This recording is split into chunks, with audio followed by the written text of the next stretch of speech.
Former President Obama recently addressed the whole UFO question in a serious way recently. Here's what he said. There's footage and records of objects in the skies that we don't know exactly what they are. We can't explain how they moved, their trajectory. So, Jeremy, help give a little context to this. Why is it actually a pretty big deal that the government and the Department of Defense seemingly can't explain what these objects are, but are finally willing to talk about them? Yeah, it's a sea change. It's a really interesting moment in American history where our government and intelligence agencies are addressing what's right in front of us, which is the presence of UFOs on planet Earth. Every president has been talking about this. Jimmy Kimmel is great, by the way. He does ask the hard questions. And even President George W. Bush was shown the first piece of imagery that I put out about a month ago, the pyramid-shaped UFOs. So now there's this openness to discussing.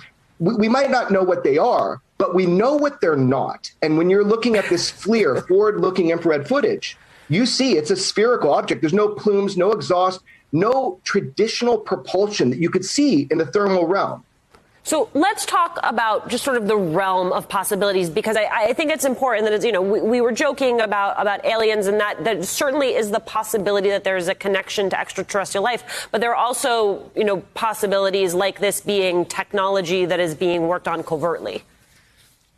Well, let's talk about that. So just to give your audience a basic understanding, the U.S. Navy photographed and filmed pyramid-shaped UFOs and spherical advanced transmedium vehicles swarming our Navy warships.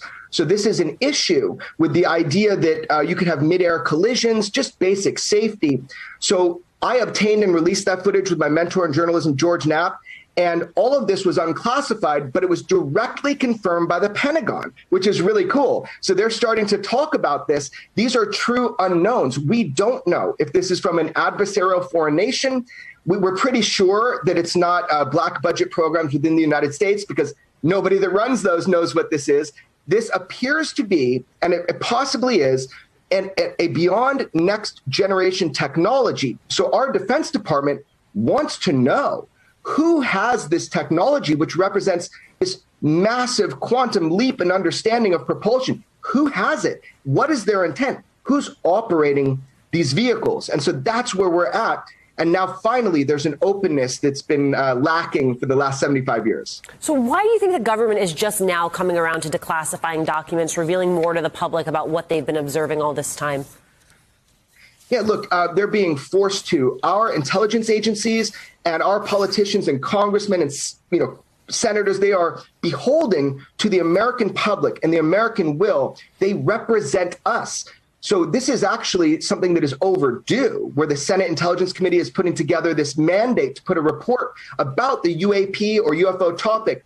So I think what we're seeing is finally representative government taking this issue seriously because of basic safety concerns and the threat that this could be a foreign adversarial nation. However, the technologies do appear to be far more advanced than anything ever displayed in the theater of war by any nation on planet Earth. So that's got to tell you something that this is exotic. I will tell you, I've watched that footage so many times. It is just hypnotic. Jeremy, thank you so much.